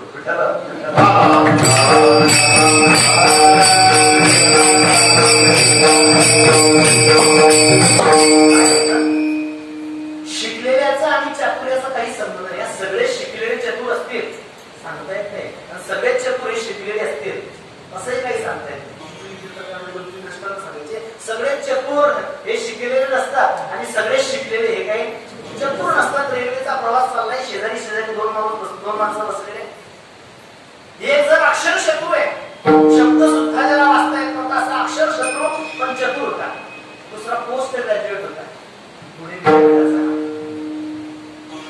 शिकलेला होता. गप्पा चालल्या, दोघांच्या गप्पा चालत असताना याने विचारलं, म्हणजे काय बाबा काय शिकला बिकला? हा माणूस म्हणला नाही हो, लहानपणी जबाबदाऱ्या पडल्या, वडील वारले, लहानपणी लवकर जबाबदारी पडली, लहानपणापासून काम करायला लागलो, त्यामुळे शिक्षणाचा माझा काहीच अक्षर शत्रू आहे, मला वाचता सुद्धा येत नाही, पण चतुर होता. हा जो शिकलेला आहे तो म्हणला काय पाहिजे तुमच्या आयुष्याचा, शब्द तुम्हाला वाचता येते, तुमचं आयुष्य बरं. चला आता आपल्याला जायला बराच वेळ आहे, अजून आपले स्टेशन यायला बराच वेळ आहे, मग आपण काय करू, आपण एखादा खेळ खेळू. म्हणजे खेळ काय करायचं, काय म्हणून मी तुम्हाला एखादा प्रश्न विचारतो, तुम्ही मला एखादा प्रश्न विचारा. हा जो अक्षर शत्रू माणूस होता ना खेळाचा, त्याला काही शिकता वाचता लिहिता वाचता येत नव्हतं, पण चतुर होता तो. आणि आपण विचारू एकमेकांना प्रश्न, पण असं फुकट फुकट काही मजा नाही येणार. म्हणजे मग आपण एखादी पैस लावायची, म्हणजे पैस काय लावूया, पैस हरकत नाही. जो शिकलेला माणूस होता तो म्हणला काय हरकत नाही, मी तुम्हाला प्रश्न विचारेल, तुम्ही माझ्या प्रश्नाचं उत्तर जर नाही दिलं तर मला 100 रुपये द्यायचे. तुम्ही मला प्रश्न विचारायचं, मला तुमच्या प्रश्नाचं उत्तर नाही देत आलं, मी तुम्हाला 100 रुपये देईल. हा जो चतुर माणूस होता खेड्यातला अक्षर शत्रू, तो म्हणे ठीक आहे 100 रुपयांचं, पण जरा सौदा बरोबर नाही. म्हणे का, अहो मी अक्षर शत्रू माणूस आहे, मी तुम्हाला विचारून काय विचारणार आहे, आणि तुम्ही मला विचारलेलं मला सांगताच येईल हे कशावर, तुम्ही विचारलेलं मला नाही सांगता येणार, मी तुम्हाला माझी काय पात्रता तुम्हाला विचारायची, तुम्ही शिकलेले आहात ना, बरं तुम्ही नोकरदार आहात, मग असं तरुण आहात, मी तुम्हाला प्रश्न विचारेल, तुम्हाला जर उत्तर नाही देता आलं तर तुम्ही मला 100 रुपये द्यायचे. तुम्ही मला प्रश्न विचारायचा, मला उत्तर नाही दिला तर मी तुम्हाला 10 रुपये देईल. म्हणजे का, तुम्ही शिकलेले आहात, मी अक्षरशः माणूस आहे. काय असतं तेव्हा, अभिमानी माणसं कशातही राजी होतात. अभिमानी माणसं जे असतात ना ते कशातही राजी होतात. त्याला हा विचारून काय विचारणार आहे आपल्याला, म्हणजे विचार पहिला प्रश्न, तुम्हाला काय विचारायचं, नाही तुम्ही विचारा. हा तो म्हणे मी विचारलं तुला सांगता येणार नाही, असं करा तुम्हीच विचारा. तो अक्षरशः माणूस आहे, तो शिकलेल्या माणसाला प्रश्न विचारतो, म्हणजे मला सांगा, मला असं सांगा, 3 पायांचा, 1 डोळ्याचा आणि 4 पंखांचा पक्षी कोणता आहे सांगा. तू इतकं शिकलो पण असा पक्षी काही पाहिलंच नाही आपण. बराच वेळ त्यानं ताण दिला डोक्यात. 2-4 स्टेशन त्याचे ताण देण्यामध्येच गेले, पण काय काय होते. किती डोळ्याचा? 3 पायाचा, 1 डोळ्याचा, म्हणजे सगळं अंदाज होतं. सांगा मला असं काय 2-4 स्टेशन तरी त्याला काही जमेना. आता त्यांचं स्टेशन जवळ येणार, उतरायची गडबड, सांगा ना पटकन, एक 10-5 मिनिटात आपलं स्टेशन येईल. नाही सांगताय तो म्हणे मी इतकं शिकलोय, पण एकाही पुस्तकामध्ये अशा पक्ष्याचं वर्णन आलेलं 3 पायाचा पुढे पक्षी, 3 पायाचा पक्षी आणि मला मी हरलो नाही बाबा. त्याने सशस्त्र माघार घेतली, तुम्हाला हरला म्हणजे हो 100 रुपये. त्याला 100 रुपये दिले, याला खिशात घातले. अक्षर शत्रू माणूस होता, 100 रुपये खिशात घातले. आता तू विचार म्हणे मला प्रश्न काय विचारायचा. तू म्हणे दुसरा काय प्रश्न विचारणार, खेळ घालवण्यापेक्षा असं करतो मी हाच प्रश्न तुला विचारतो, तू मला सांगायचं काय उत्तर विचारतो. म्हणजे तुला हाच प्रश्न 3 पायाचा, 1 डोळ्याचा आणि 4 पंखाचा पक्षी कोणता आहे. हा म्हणे आपल्याला जे माहिती. म्हणे हारला, म्हणे हारला, म्हणे काढा पैसे, म्हणे घे 10 रुपये.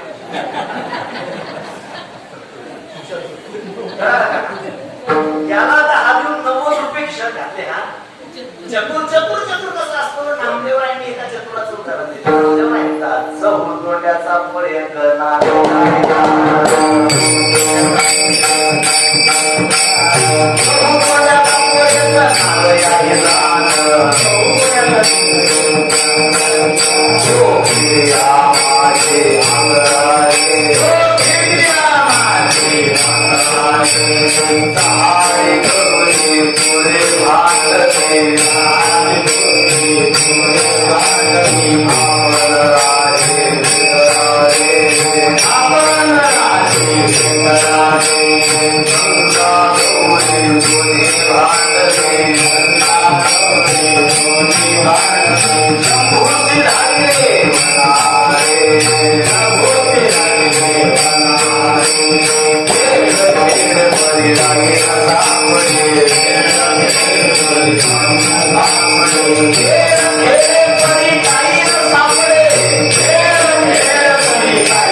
विनोद असावा, कीर्तनात विनोद नसावा असं नाही ना. आजीगुरु बाबासाहेब आंबेडकर म्हणायचे हे विनोदात कीर्तन असावं का कीर्तनात विनोद असावा? कीर्तनात विनोद असावा, विनोदात कीर्तन नसावं. कीर्तनात कामापुरता हे विनोद असला पाहिजे, हरकत नाही. पण मला म्हणतात हे विनोद काय ना, विनोदाच्या पद्धती लावले की आपण खाली गेलो होत. याच्यापेक्षा फार मोठा विनोद दुसरा बनता नाही.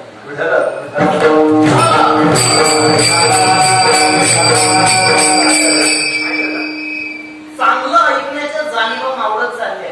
ही तत्वचिंतनाच्या दृष्टीनं फार मोठी शोकांती. तुमरे खालची विनोद करा याला कीर्तन नाही म्हणत. मला म्हणतात भक्ती ज्ञान विरहित करा गोष्टी प्रेम हरी वैराग्याची युक्ती विवराव्या, जेणेकरून मूर्ती ठसावी अंतरिक्ष. काहीच कीर्तन मर्यादा आहे. संतांच्या वरचे काय ना थोडं बोलतो तुम्ही आपल्या म्हणता. जोपर्यंत वारकरी कीर्तनामधून पांचट विनोद होता होत नाही, तोपर्यंत कीर्तन परंपरेला चांगले दिवस येणार नाही.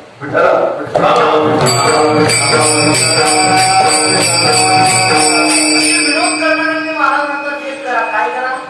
विठ्ठल स्मरण. विनोदी दुष्टिते.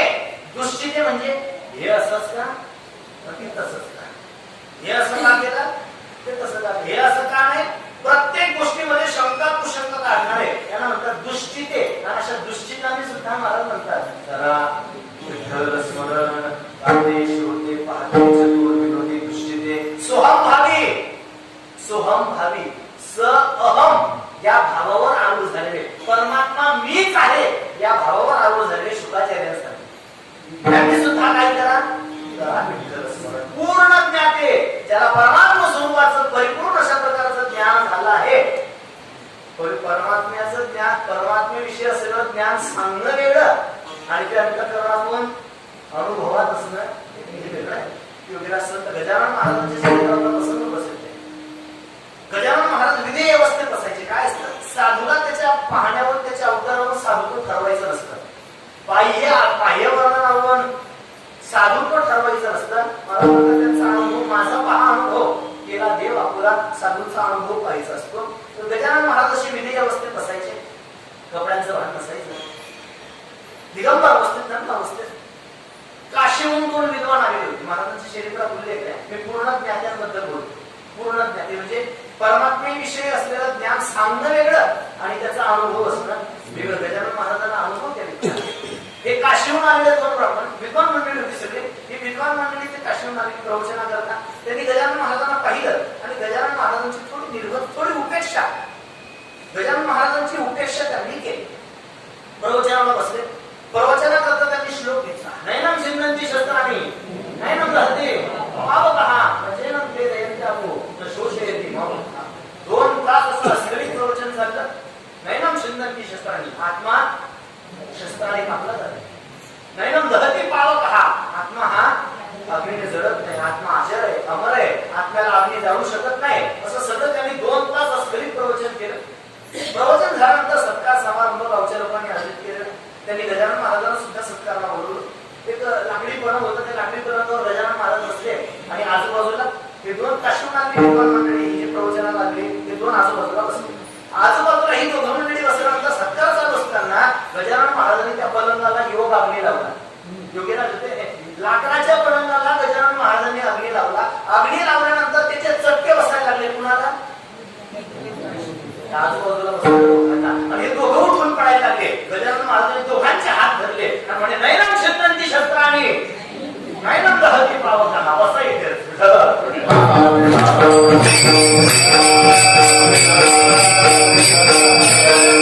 तुम्ही आता सांगितलं आत्मा जळत नाही, बसा तुम्ही जळाल, तुमचा आत्मा जळणार नाही. महाराज आम्ही नुसतं सांगतो पण तुम्ही त्याला अनुभवलंय हे पूर्ण ज्ञान. महाराज म्हणतात असे सगळे गाते, श्रोते, पाहते, चतुर, विनोदी, दुष्टिते, सोहमभावी, पूर्ण ज्ञाते ही सगळी मंडळी दिग्गज आहे. पण त्यांना त्यापर्यंत भवसागर करून जायचं असेल तर एकच करा. काय करा? नामरूपी अनुसंधान. परमात्म्याच्या नामाच्या आणि रूपाच्या ठिकाणी अनुसंधान लावा. अनुसंधान म्हणजे लक्ष. अनुसंधान म्हणजे लक्ष. ज्ञानवरांचा अवधान द्या. अवधान कोणतं? डोळ्याच्या पुढचं नाही. अवधान, अवधान. आता अवधान देखील. अवधान म्हणजे लक्ष द्या. कशाकडे? माझ्या बोलण्याकडे. ज्ञानवरांना काय म्हणताय? नामरूपी अनुसंधान. परमात्म्याच्या नाम आणि रूपाच्या ठिकाणी अनुसंधान म्हणजे लक्ष लावा. म्हणजे काय? परमात्म्याच्या नावाशिवाय दुसरं नाव घेऊ नका. आणि परमात्म्याच्या रूपाशिवाय दुसरं रूप पाहू नका. विठ्ठल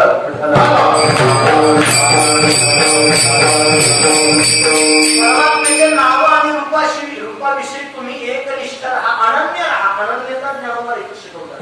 अन्यन्यता वेगळी आणि अन्यन्यता वेगळी असते आणि अनन्यता वेगळी असते. ते वृंदावनामध्ये काही परिक्रमा ठरलेल्या आहेत.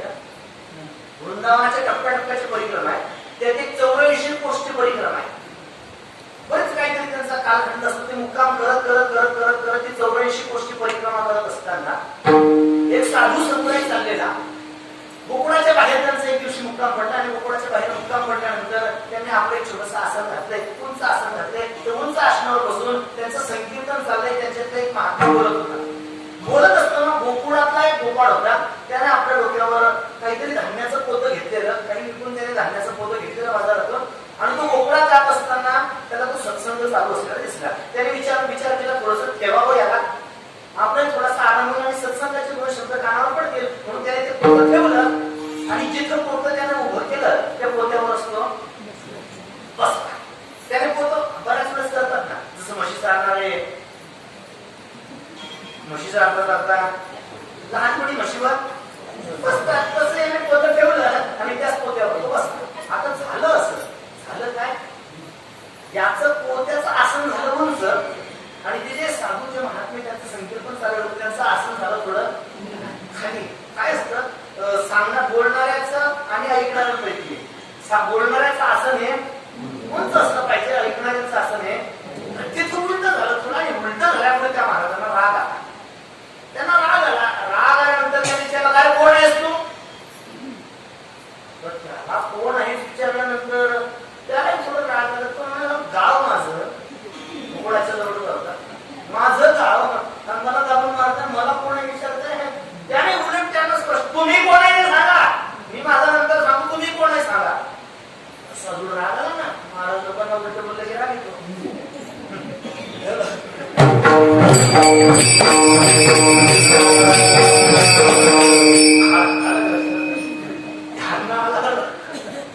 तुम्ही आपल्या म्हणून सगळं मला सांगतो.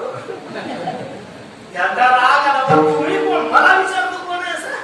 त्या महात्म्याने विचार केल्यानंतर असं आपण काहीतरी उत्तर द्यावं असतं आणि याला उत्तर थोडंसं विचलित करून टाकावं. त्या साधूने सांगितलं, मी कोण आहे विचारतो. अरे मी अनन्य आहे, अनन्य. मी कोण आहे, अनन्य. आता तू कोण आहे सांग. तू म्हणे तुम्ही अनन्य आहे, मी फनन्य. आता फनन्य काय असतं तुम्ही ऐकलंय तरी. फनन्य मी ऐकलं. तो साधू म्हणे फनन्य काय असतं. तो म्हणे अनन्य काय असतं ते सांगा पहिले म्हणून सांगितलं. फनन्यला आज आवडत चालायचं होतं, त्याचं नाव होतं. कोण अनन्य काय असतं ते सांगा. साधू म्हटले, अरे अनन्य म्हणजे आम्ही भगवान श्रीकृष्णाशी एकनिष्ठ आहे. आम्ही देवीची उपासना करत नाही, आम्ही गणपतीची करत नाही, सूर्यनारायणाची करत नाही, आम्ही कुठल्याच देवाची आम्ही गणपतीची नाही, देवीची नाही, भगवान शंकराची नाही, सूर्यनारायणाची नाही, आम्ही दुसऱ्या कुठल्याच देवाची उपासना करत नाही. आम्ही फक्त भगवान श्रीकृष्णाची उपासना करतो म्हणून आम्ही अनन्य. आता तू फनन्य म्हणजे काय सांग. तो म्हणे महाराज तुम्हाला कृष्णाचं नाव सोडून इतर देवांची नावं तरी माहिती येतात, मला कृष्णाचं नाव सोडून दुसऱ्या देवाची नावच माहित नाही. हे फनन्य.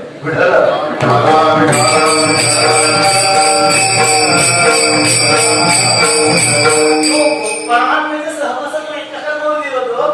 परमात्म्याच्या सहवासात राहिलेला गोपाळ तो कशाला बोलून तो म्हटला, तुम्हाला दुसऱ्या देवांची निदान नावं तरी माहिती आहे, मला दुसऱ्या देवाचं नाव सुद्धा माहित नाही. एवढे आम्ही परमात्म्याशी एकनिष्ठ आहोत, अनन्य आहोत. महाराज म्हणतात तसंच अनुसंधान परमात्म्याच्या नावाच्या आणि रूपाच्या विषय राहू.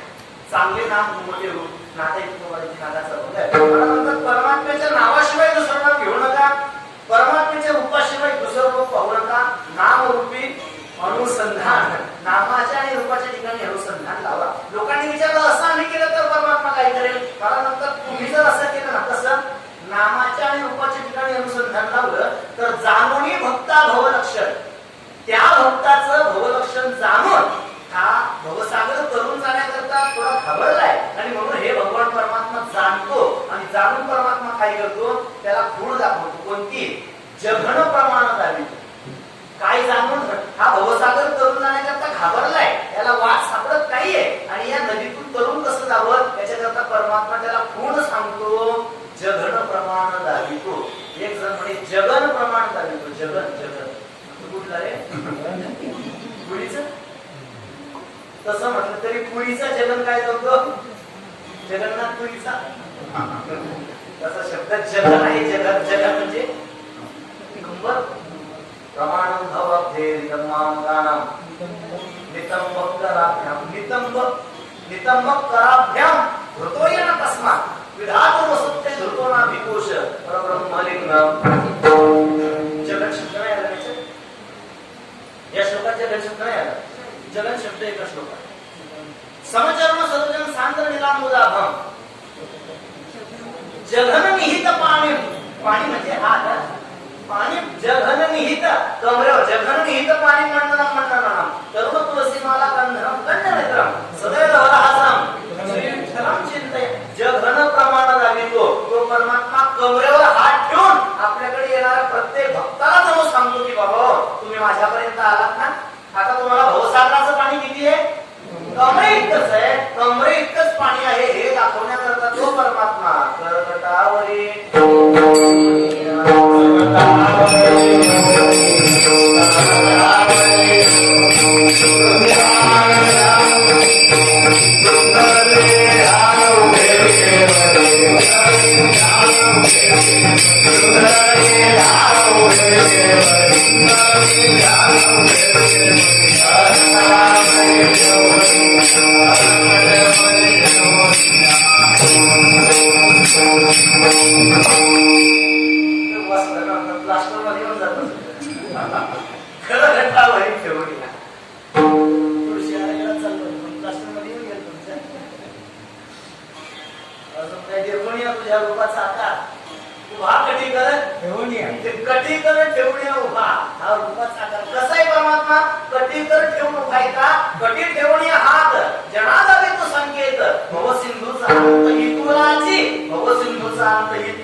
लोकांनी विचारलं महाराज राव तुम्ही म्हणता तो परमात्मा कमरेवर हात ठेवून उभा आहे, विटेवर पाय ठेवून उभा आहे, पण कुठे?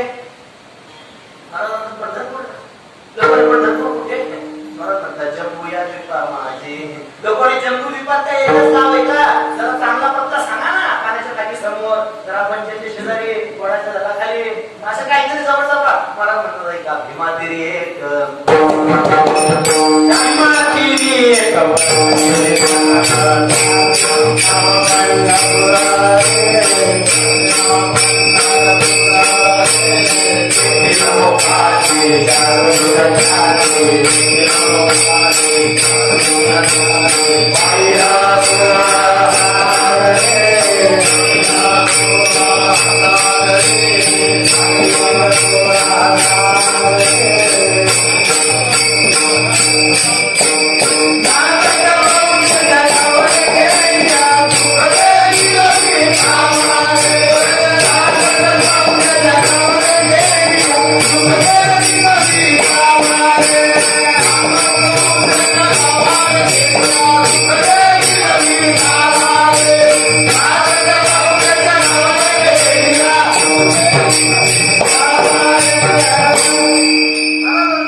पाऊस गेल्यानंतर जमिनीवर ओल शिल्लक राहते. पाऊस जरी चालला गेला पण ओल शिल्लक राहते. हवा गेल्यानंतर झाडाचा हलना शिल्लक राहते.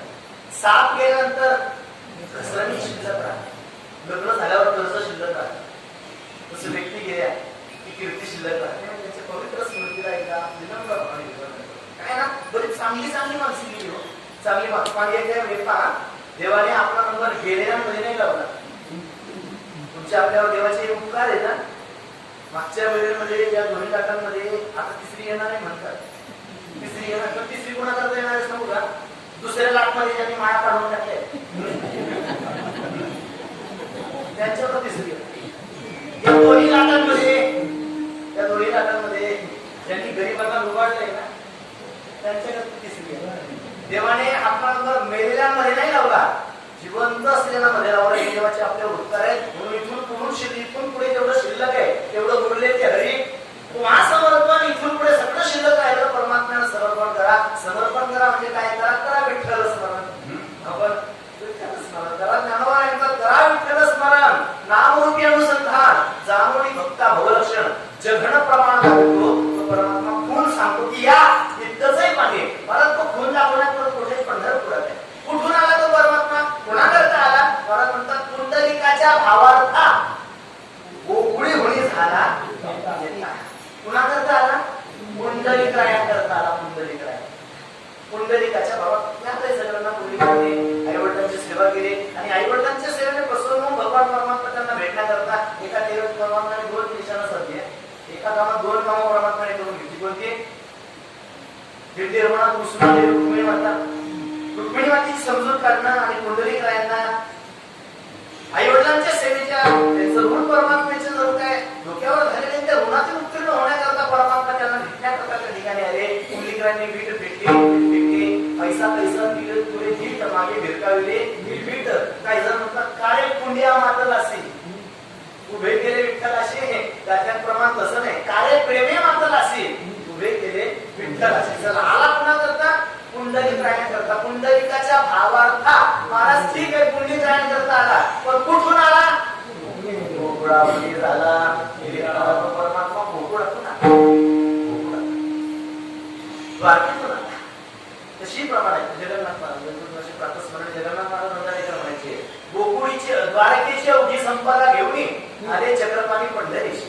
द्वारकेची सगळी संपत्ती घेऊन भगवान परमात्मा पंढरपुरात आले. म्हणून त्याला झेंडूजी महाराज भजन करायचे म्हणतात. दुधात खालता पाण्यात द्वारका विठोबासारखा देव नाही बा असं भजन म्हणतात. दुधात खालता पाण्यात नाही. दुधात खालका पाण्यात द्वारका सारखा आणि विठोबा सारखा देव नाही वा. तसं भजन होतं. द्वारकेतली सगळी संपत्ती घेऊन परमात्माने द्वारकेतून आले. गोकुळातून तो परमात्मा आला. ज्ञानोबा तर म्हणतात नेनो ब्रह्म मार्ग चुकले उघडे पंढरपुरात. आणि काय माझ्या ज्ञानोबाची प्रतिभा आहे हो. ज्ञानोबा तुमच्या आपल्या हातात सापडणारे नाही येतात. ज्ञानोबांनी शब्द वापरले नेनो ब्रह्म मार्ग चुकले. ज्ञानोबा म्हणतात ब्रह्म मार्ग चुकलं. मार्ग चुकलं कोण? ब्रह्म. ज्ञानोबांना विचारलं मागणी तुम्ही म्हणतात ब्रह्म आणि मार्ग चुकलं. ब्रह्म कुठे मार्ग चुकतं का? म्हणजे मार्ग चुकतं ते ब्रह्म असतं का? महाराज म्हणतात ते ब्रह्मच आहे. मार्ग चुकलंय पण कसं काय मार्ग चुकलं? मग ज्ञानोबा येतात आपल्या कानावर आले. आपल्याला माहिती ब्रह्म आहे हेही मान्य, मार्ग चुकलं हेही मान्य, पण कसं काय चुकलं आपल्याला. म्हणून नेनो नेनो ब्रह्म मार्ग चुकले उघडे पंढरपूर आले. मुक्त कुंडलिके देखील उभे केले. विटेवरील कुंडलिकाच्या भावार्था गोकुळी हुनी झाला येता आणि येऊन करतो काय? निज प्रेम भक्ती भक्ता घ्या घ्या आता म्हणत असे. निज प्रेम निज भक्ती निज भक्ता घ्या घ्या आता म्हणत असे. तो भगवान परमात्मा आपलं निज प्रेम निज भक्तांना देतो. परमात्मा प्रेम सगळ्यांना देत नाही. सगळ्यांनाच परमात्मा प्रेम देत नाही. कोणाला बंगला देऊन टाकतो, कोणाला गाड्या देऊन टाकतो, कोणाला शेती देऊन टाकतो, कोणाला बावली देऊन टाकतो. बावली म्हणजे बावली कोणाची डायरी करून टाकतो. बस प्रेम नाही देत. प्रेम परमात्मा सगळ्यांना देत नाही. त्याच्याकरता निज भक्त व्हावं लागतं. मला म्हणतात निज प्रेम निज भक्ती निज भक्ता घ्या घ्या आता म्हणत असे. तो परमात्मा वाटण्याकरता उपाय कोची एक दानश्वर दाता वाटण्याकरता तो उदार तू हरी ऐसी कीर्ती जगाची अनंत हे थोडी गरज ताते पवाडे. तो परमात्मा उदार आहे. उदारही आहे आणि स्वतंत्रही आहे. काही लोक उदार असतात स्वतंत्र नसतात. काही स्वतंत्र असतात उदार नसतात. काही उदारही असतात स्वतंत्रही नसतात. देव उदारही आहे स्वतंत्रही. काही लोक उदार असतात पण स्वतंत्र नसतात. सत्ताची वर्गणी करतात काही कार्यकर्ते करतात तो वर्गणी मला घ्या 1100 2100 घ्या ठीक आहे 2100 घे म्हणे. मग कधी देतात तेवढी चाबी तिच्या जवळ खवाडाची चाबी. उदार आहे पण स्वतंत्र नाही. काही स्वतंत्र असतात उदार नसतात. एवढा घोष असतो चाब्यांचा कमरेला छम असतो. वेगळ्या भुगाची गरज नाही पण 5 रुपये पासून सुरुवात करतो. स्वतंत्र आहे उदार नाही. काही उदार असतात स्वतंत्र नाही. काही उदारही नसतात स्वतंत्र असतात. परमात्मा तुझ्या उदाहरणाला स्वतंत्र गीतानं म्हणते पात्र पात्राचे कैवल्य असे पवित्र वैरी ही धरे. परमात्मा उदारही आहे आणि स्वतंत्रही आहे. तो वाटण्याकरता भगवान परमात्मा विटेवर उभा आहे आणि म्हणतोय घ्या घ्या घ्या घ्या आता म्हणत असे. त्यामुळे विचारलं माऊली जर ते परमात्म्याचं निजप्रेम आम्हाला प्राप्त करून घ्यायचं असेल, परमात्म्याची निजभक्ती आम्हाला मिळवून घ्यायची असेल तर त्याच्याकरता आम्ही आमच्या जीवनात काय केलं पाहिजे? परमात्म्याचं निजप्रेम प्राप्त करून घ्यायचं असेल तर त्याच्याकरता तुम्ही एक करा काय? मी माझे आणि तुझे न धरी टाकी पडते ओझे भाव वळे पडते विजे. बापर महादेव विठ्ठली विठोबा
आणि तुझे म्हणजे भेदाचा त्याग करा. विठ्ठल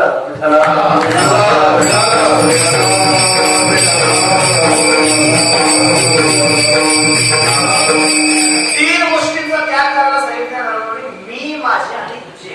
मी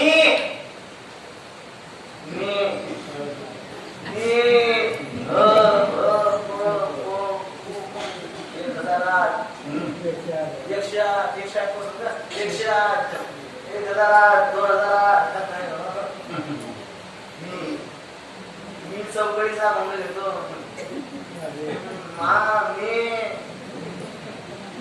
मीच हाच मी लढतो. ज्ञानोबांच्यात काय गंमत आहे बा. हा मी असं सामान्य माणसांकडे जात नाही. गिरायकही मोठे पाहत नवल अहंकाराची मोठी विशेषणाला अज्ञान पाठी सज्ञानाचे धोके कंठी.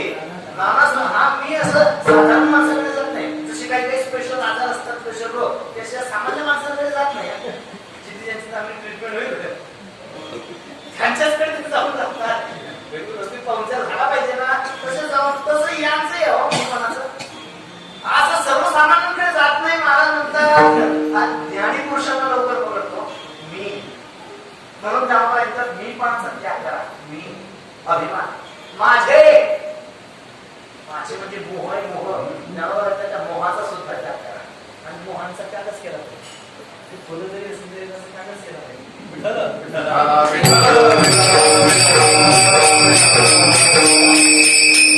मी माझे आणि तुझे. तुझे म्हणजे त्याच्यातून भेद सांगायचा आहे. तुझं म्हणणं म्हणजे तू वेगळा आणि मी वेगळा. म्हणून त्यामुळे मी म्हणजे अभिमानाचा त्याग करा. माझे म्हणजे मोहाचा त्याग करा आणि तुझे म्हणजे भेदाचा त्याग करा. मी माझे आणि तुझे न धरी टाकी करते ओझे. त्यामुळे ते ओझ आहे.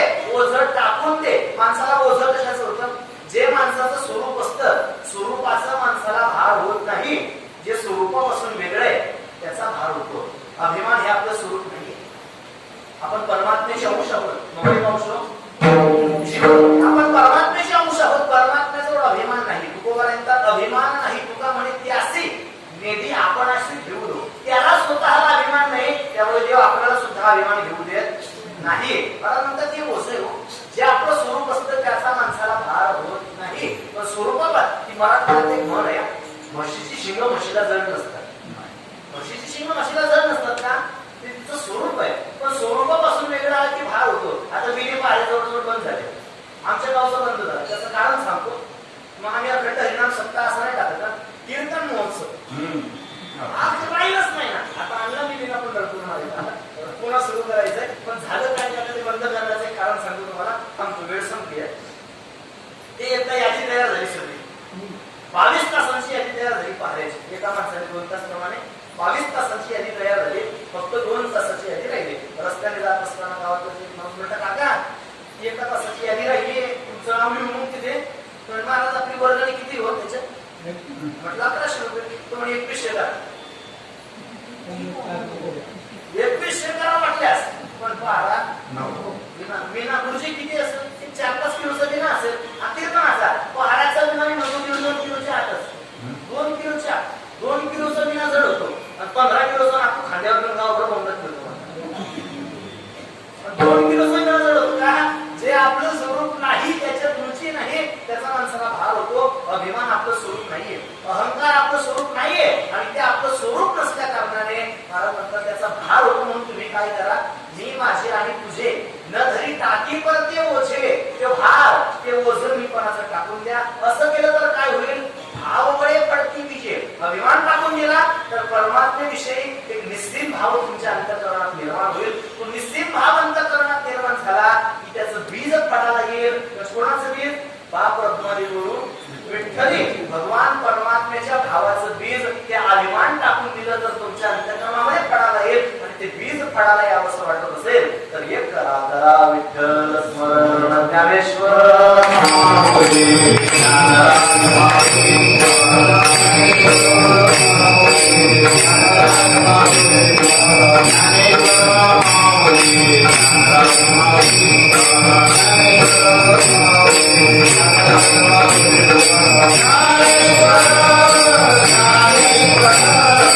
Hare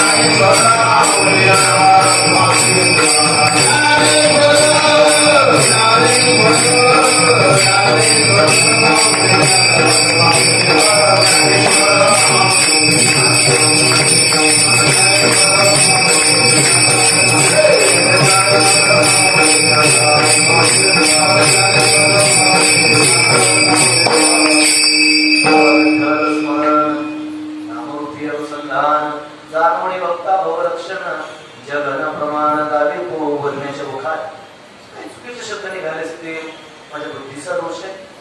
विश्वमावरील ज्ञानोबारांना या अभंगाचा असाच अर्थ अपेक्षित असेल असा आपला दावा नाही. जे चुकीचं आहे ते आमचं घेण्यायोग्य असेल ते आमच्या वारकरी शिक्षण संस्था झालेली सेवा भगवान पंढरीश परमात्म्याचे चरणी आणि साहेब मुक्ताई मातेचे चरणी अर्पण करतो. कार्यक्रमासाठी उपस्थित सर्व मंडळी मी सर्वांच्या चरणात एकदा विनम्र भावाने निवेदन करतो. भगवान परमात्मा अशीच सेवा तुमच्या आपल्याकडून करून घेऊन ही जगन्नी त्याच्या चरणी प्रार्थना करून माझ्या वाणीला विराम देतो. Tukaram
Thank you.